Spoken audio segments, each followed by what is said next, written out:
Here at Malaysiancare, I was given the opportunity to serve in prison, drugs, and AIDS ministry. I could relate to their predicament, especially those who come from the prison and addiction background. It is really not easy to change our lives, and I wouldn't be able to do so if the second chances are not given by God and the people around me. That is why I truly believe that the prisoners and ex-prisoners, the substance abusers and addicts should be given that second chance to rehabilitate and given the right platform and opportunity to turn their lives around. And you and I can play a part.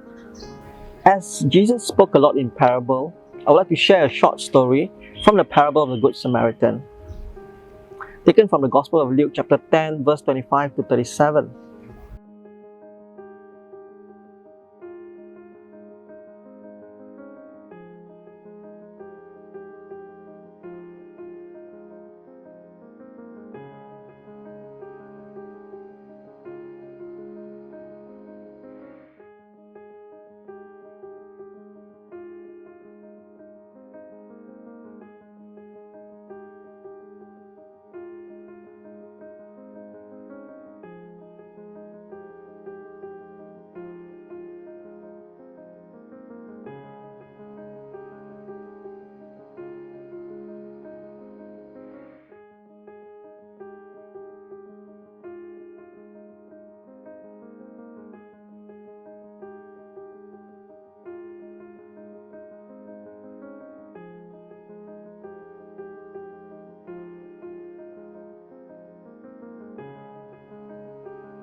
The title is Who is My Neighbor?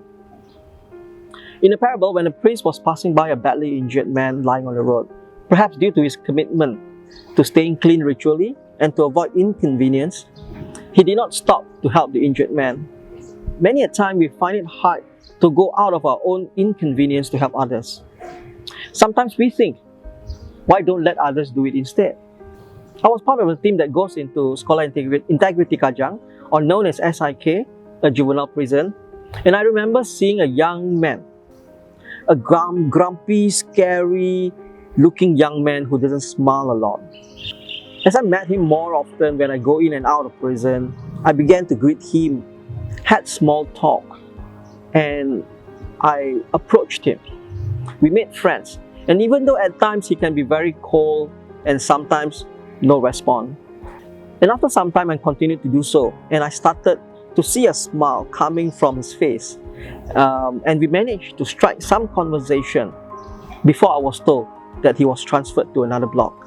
Sometimes we do not have to say much or do much, but with the little that we do, it does show care and hope to the other person.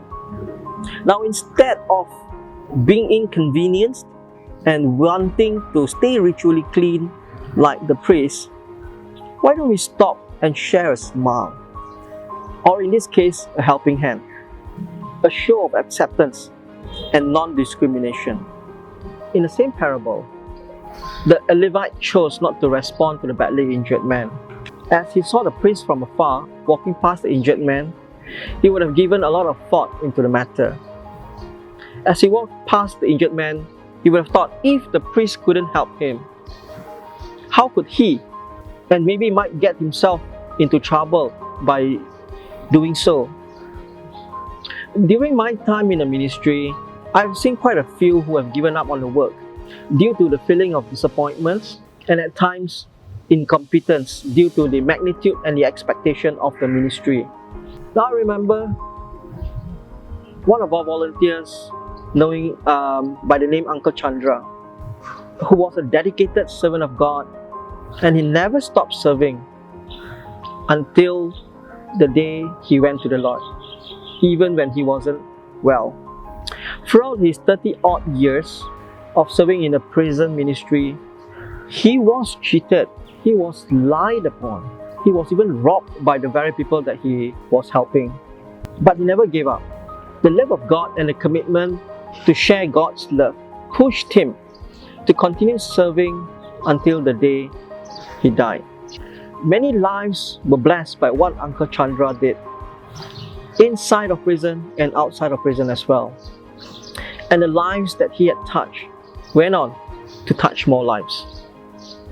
Now, when a Samaritan saw that badly injured person, not only does he help him, but also he cleaned his wound, put him on his animal, and took him to an inn, paid for the room, paid for the medicine, and whatever cost for the care of that injured person. We can see how much it inconvenienced that Samaritan when he helped the injured person.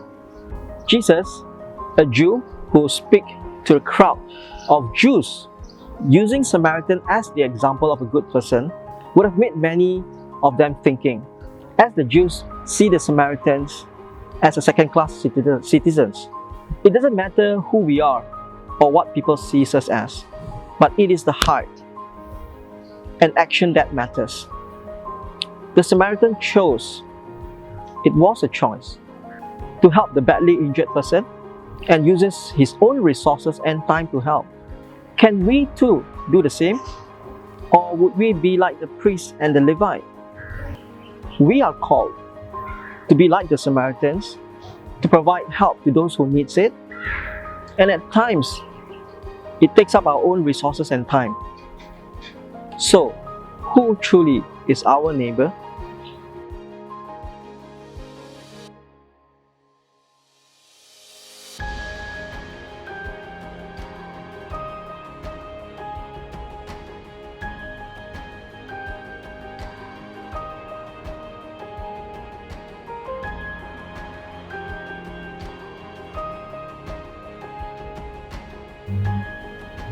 When I was in trouble and when I was in need, the people around me showed me love and care and went as far as spending time with me so that I have hope in life.